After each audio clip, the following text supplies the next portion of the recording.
I don't think Mr. Pemberton meant to use his own stationery. He knows something about those demiguise moons. He's in Hogsmeade, apparently. Perhaps I shall pay him a visit.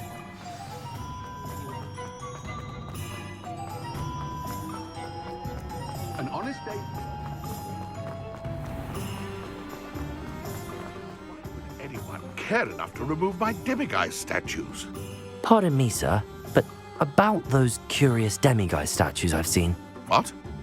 Who are you? Why do you ask? They're quite clever. Oh, thank you. A lot of craftsmanship and care went into them. I assume. So you did create them? Yes, I did. It was a ploy to give that pathetic oaf Moon a taste of the grief he caused me years ago. You are the one who's been pilfering them. I am, at the request of Mr. Moon. I received your owl on your stationery. Ah, well, fitting Moon would enlist a student. Too cowardly to do it himself. Hasn't changed a bit. Even when we were at school, he was a cowardly bully. Gave me a horrible nickname, which I shan't repeat. I was thrilled when we left school and he seemed gone for good. Then I started seeing him around Hogsmeade. It was too much. Even if I do take satisfaction in that his life's destiny was to be a lowly caretaker. Mr. Moon does a good deal for the school, and he's taught me a lot. He's terrified of those statues. I know. You should have seen his face when that boggart appeared. Oh, priceless. That's when I knew what I needed to do.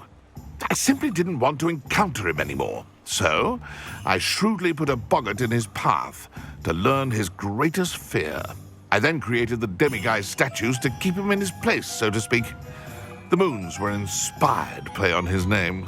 It worked brilliantly. Until you started clearing them out.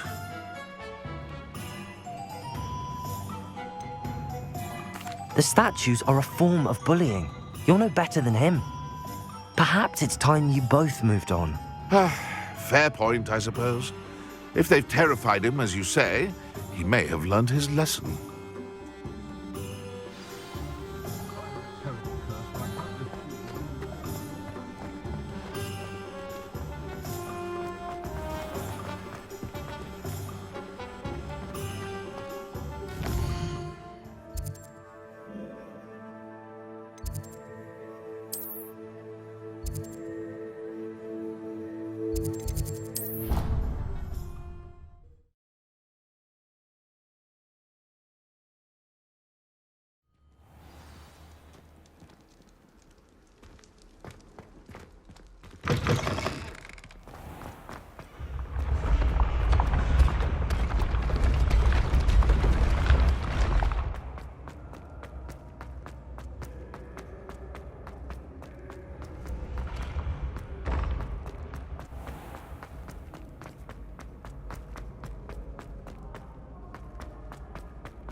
Mr. Moon, I've learned who's behind the demiguise statues. It was a classmate of yours that you bullied, Piers Pemberton. Oh, I might have known. Pigtails Piers. I don't think he likes being called that.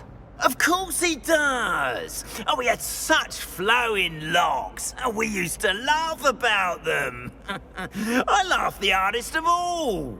Clever, clever man. I'd no idea he was so devious. I must go and congratulate him. Whatever statues remain seem less terrifying now that I know they were put out by old pigtails. Continue collecting them if you like. As for me, I'm going to go and pay a visit to my old friend.